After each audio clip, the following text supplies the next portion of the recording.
Esto es Terapia para Llevar, conversaciones que curan con Paola Van. Y te doy la bienvenida a este episodio en el que quiero hablarte de un tema que es bastante polémico, es tabú para muchas personas e incluso para mí lo fue durante algún tiempo en mi vida. Me estoy refiriendo al uso de plantas maestras, también se le conoce como plantas psicodélicas, para el tratamiento psicoterapéutico o para el crecimiento y la evolución espiritual. Y antes de entrar en el tema, quiero hacer un paréntesis para decirte que yo he evitado durante algún tiempo hablar abiertamente de esto con el temor de que aquellas personas que sean asociadas con el uso de estas sustancias pueden parecer poco serias, irresponsables o que no están bajo estatutos científicos, clínicos, etc. Sin embargo, el tiempo nos ha dejado ver que algunas de estas plantas efectivamente, cuando se les ha dado un seguimiento bien estudiado y científico, demuestran tener grandes beneficios para problemas que en este momento son una epidemia en la humanidad, como la ansiedad y la depresión. Entonces estamos llegando a un punto donde ya no es posible no hablar de estos temas abiertamente. Y desafortunadamente hay tanta ignorancia, tanta desinformación, y estas mismas plantas son ofrecidas por personas con poca ética, poca preparación, y entonces es difícil distinguir. Y lo que quiero hacer hoy es darte un panorama bastante más, digamos, amplio quizás del mero ¿es bueno o es malo? Y es que parece que vivimos en el mundo del revés, porque sustancias que son medicina son llamadas drogas y sustancias que son drogas son llamadas medicinas. Y con esto concretamente me refiero a algo que he mencionado otras veces en episodios de este podcast y de otros, que es que el medicamento psiquiátrico, si bien en muy poquititos casos ayuda a contener ciertas situaciones, por ejemplo, si alguien se encuentra en una depresión maníaca y quiere suicidarse, ayuda a contener estas cosas. En un caso grave de esquizofrenia. Pero si somos honestos, no es que se resuelve. El medicamento psiquiátrico no resuelve el tema, ayuda a contener ciertas situaciones, pero en la gran mayoría de los casos podríamos resolver una depresión, una ansiedad y ciertos diagnósticos que da la psiquiatría a través de otros métodos. Y entonces lo difícil es que estos medicamentos psiquiátricos sí causan adicción, generalmente sí tienen efectos secundarios nada positivos y de nuevo no resuelven. Entonces creo que es bien necesario empezar a hablar de otras posibilidades en el ambiente terapéutico y en nuestra propia vida. Entonces quiero hablarte hoy de 3 posturas que tomamos generalmente con respecto a este tema. Y quiero que tú trates de identificar dónde estás y al mismo tiempo hacerte la propuesta de entrar en un lugar donde tomemos la postura más útil con respecto a esto. ¿Y a qué me refiero? Cuando hablamos de plantas maestras, plantas psicodélicas o incluso sustancias psicodélicas, me estoy refiriendo, sí, por ejemplo, a la ayahuasca, al peyote, a los hongos que llamamos mágicos. Todas estas plantas y sustancias naturales han sido utilizadas por las tradiciones ancestrales desde hace muchísimo tiempo para acceder a estados de conciencia alterados, donde puede propiciarse, entre otras cosas, la sanación, para obtener experiencias pico que nos llevan a encontrar caminos que no estamos viendo en el estado normal de conciencia. Pero también hay otras sustancias como el MDMA, también llamado éxtasis, como el LSD, que han sido usados de manera experimental directamente en la psiquiatría y la psicoterapia. Personalmente, pero esta es una postura muy personal, yo no he investigado ni tengo gran afinidad con los compuestos químicos, porque mi camino personal ha sido a través de las tradiciones ancestrales, donde nos topamos con que la naturaleza nos ha brindado toda la medicina y el alimento que necesitamos. Pero poniéndote esto en contexto y diciendo que mi postura no es ni la mejor ni la única, ni promueve un camino, porque el mismo camino no es para todos y no puede ser, te cuento, la primera postura que podemos tomar con respecto a estas sustancias le podemos llamar hedonista. ¿Qué quiere decir esto? Un hedonista es esa persona que va buscando el placer sin límite. Entonces hay personas que cuando tú les hablas de ayahuasca, de peyote e incluso de cualquier otra droga, te dicen, ok, voy a sentir chido, bien, venga. Entonces, esta es una de las posibles posturas.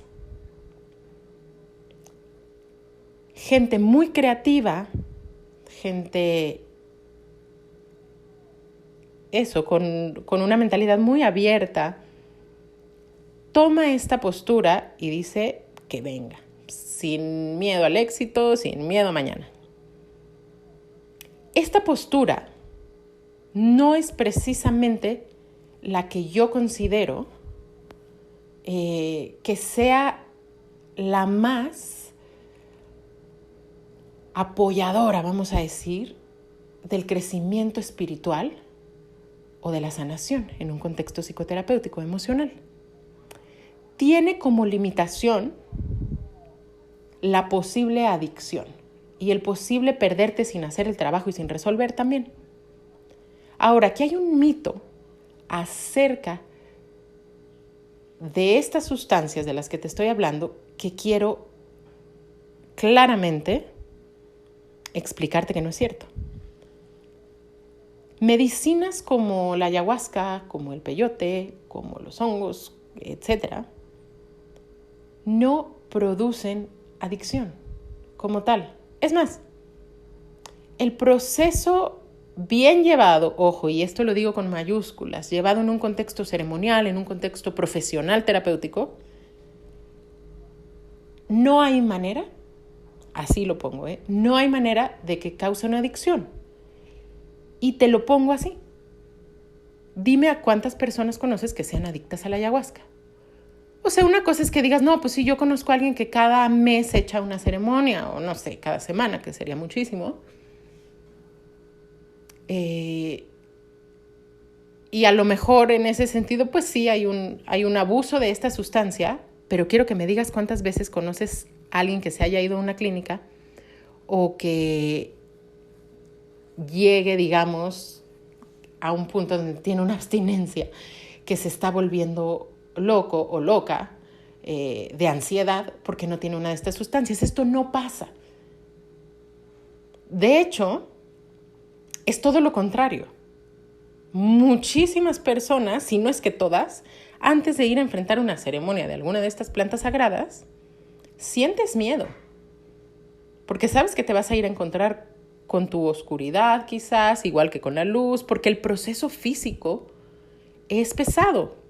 En general hay un proceso de purga. ¿Qué quiere decir esto? Sacar lo que no le está haciendo bien al organismo. Y hay un proceso de purga física a través de, a veces, vómitos, diarreas, mareos, y hay un proceso de purga emocional a través de ver estas situaciones y emociones que no son difíciles. Entonces es todo lo contrario. También quiero decirte algo muy importante. No es lo mismo el cerebro de una persona de 15 años o de 17 años que el cerebro de una persona que tiene 35 años. Por decir algo, si un chavito de 16 años empieza a consumir cannabis y con eso tapa ciertas emociones y ciertas situaciones en su vida, es muy probable que se va a adictuar, porque su cerebro está en un estado latente para eso. No es lo mismo que pasa con una persona de 35, 40, 50, 60 años que ya tiene su estructura psíquica un poco más formada. Entonces pruebas algo y es muy poco probable que te vas a adictuar. Ahora, otra cosa. Hay personas que prueban ciertas sustancias y no se adictúan, y otras que a la primera se enganchan. Y aquí este tema es amplísimo. Me acabo de meter aquí en un hoyo de conejo, pero para hacerlo breve, una persona con trauma con trauma severo, con una historia difícil, que no ha aprendido, no ha accedido a los recursos para gestionar esto, por supuesto va a tener una tendencia mayor a patrones adictivos. Pero en muchas situaciones, en las relaciones, con las sustancias, con la comida, con las compras, con el trabajo. Porque son las maneras en las que vamos tapando lo que no podemos resolver de otra manera más sana, como podría ser la meditación, cambios en nuestras relaciones, la psicoterapia, en fin.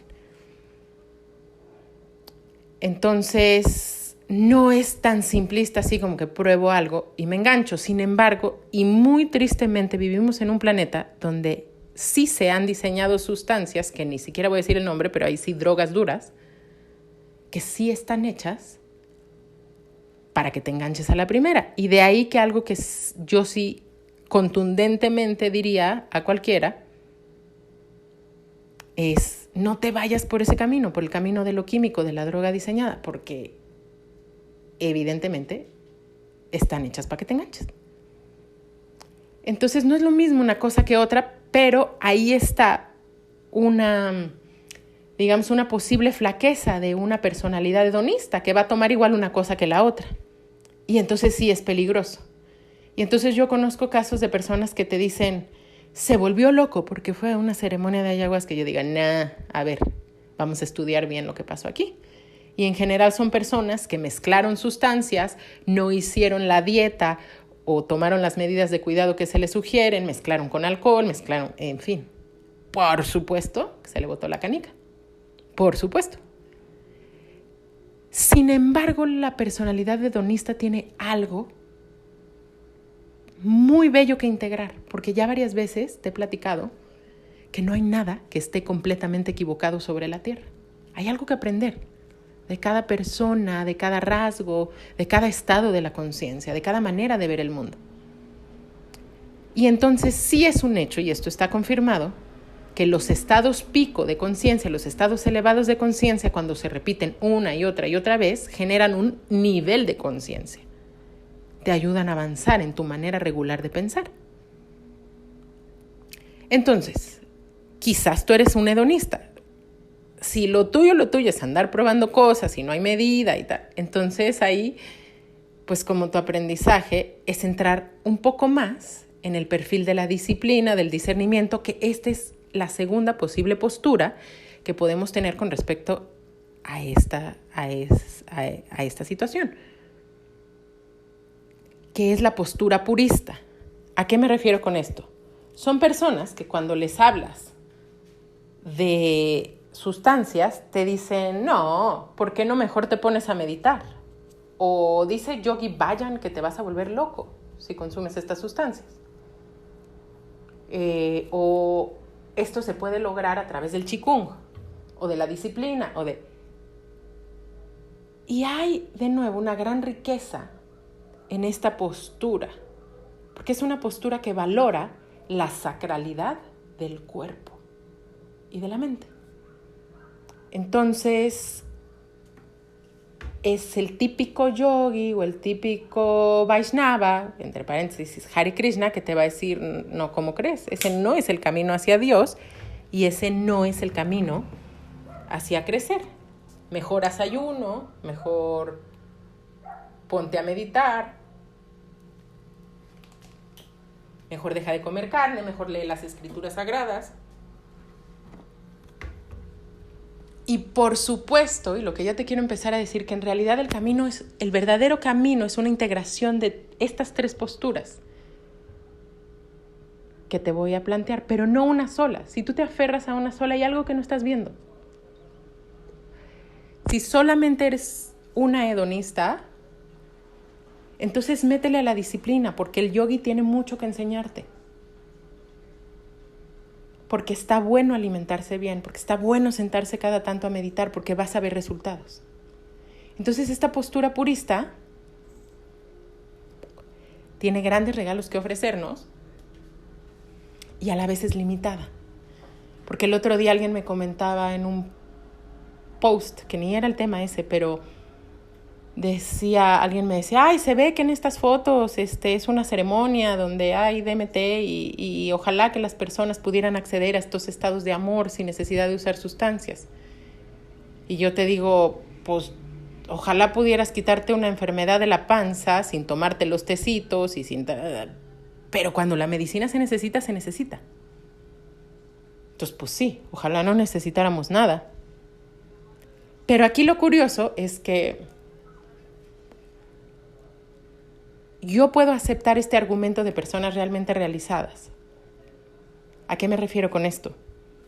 Cuando viene un yogi, o tengo por ahí algunos hermanos Hare Krishna, y te dice, yo me siento en contacto con la gracia divina gran parte del tiempo, y los ves, que son personas íntegras, derechas, amorosas, que son de servicio al mundo. Y esto solo lo hago a través de mi alabanza a la divinidad, de mis prácticas religiosas. Digo, bien. Pero luego me he topado por ahí con que me hacen comentarios personas que no han experimentado este tipo de realización y te dicen, sería mejor si la gente no consumiera sustancias y eso está muy mal. Y yo digo, ¿y cómo sabes? ¿Cómo sabes si tú misma o tú mismo no has llegado a este nivel de realización? Entonces es muy fácil, de nuevo, de pronto descartar, pero esta postura purista se vuelve peligrosa si no nos damos cuenta que hay gente que está sufriendo tremendas depresiones y que una microdosis de psilocibina le haría muchísimo bien, y desafortunadamente vivimos en un planeta donde en la mayoría de los países esto es ilegal. Afortunadamente, por ejemplo, en nuestro país, en el contexto religioso, se puede consumir la medicina sagrada del peyote, se puede consumir ayahuasca porque no está regulada como una sustancia ilegal y tenemos acceso a esas medicinas sin que sean ilegales. Pero en países como Estados Unidos no es así. Y con ciertas sustancias aquí mismo tampoco lo es. Entonces, esta postura purista, que puede tener mucha virtud, se puede acabar convirtiendo en una postura puritana. Y ahí es donde de dientes para afuera es muy fácil decir, ojalá lo pudieras hacer sin ayahuasca, y es como, bueno, pues enséñame quién lo ha hecho. ¿Y a poco tú lo has hecho? Entonces, ojo, porque si tu postura es puritana, aquí viene una invitación a abrir un poquito la mente y a experimentar y hablar desde la experiencia directa.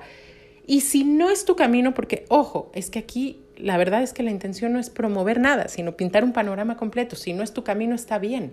¿Pero por qué limitar o asegurar que no puede ser el camino de otro? Y por último, la tercera postura que podemos tomar es una postura conformista. Ahora sí que ni fu ni fa, ni a favor ni en contra, sino, bueno, estas son las reglas que dicta el status quo, la sociedad en general, y entonces, pues no, yo creo que no está bien, pero a lo mejor pruebo un poquito, pero... Y lo que tiene de virtuosa esta postura es que generalmente nos da espacio para preguntarle a otros, y entonces que una voz experta nos diga, mira, hay tales estudios que aseguran que con esta y esta sustancia ciertos casos de depresión se han aliviado, a estas otras personas no les sirve, a estas otras personas corren riesgo, en fin. Y entonces al final la visión que yo creo que es la más útil es una visión, como lo he dicho también en muchas otras circunstancias, integral, donde integramos aspectos de diferentes modelos de pensamiento. Entonces, claro que está bien tener placer, como sentiría un hedonista, y claro que está bien estar abiertos. Y claro que está bien también añadir algo de disciplina a nuestra vida y considerar la sacralidad de nuestro cuerpo y cuidarlo así y no andarse metiendo cualquier cosa. Y tener una disciplina por medio de la cual no estamos evadiendo nuestros temas. Y por otra parte también, como en una mentalidad que llamaríamos conformista, está bien pedir opiniones e investigar y leer y escuchar podcast, en fin. Y entonces pues ahí viene la pregunta, ¿dónde estás tú? ¿Y dónde quieres estar? Estamos en un momento muy delicado en el que unos nos sentimos con derecho de decirles a los otros cómo proceder en cuanto a su salud. Y entonces esta es la reflexión que te dejo el día de hoy, como siempre cerrando con un rezo en el que mi deseo es que toda la gente tenga acceso a cualquiera que sea la medicina que verdaderamente le va a traer bienestar.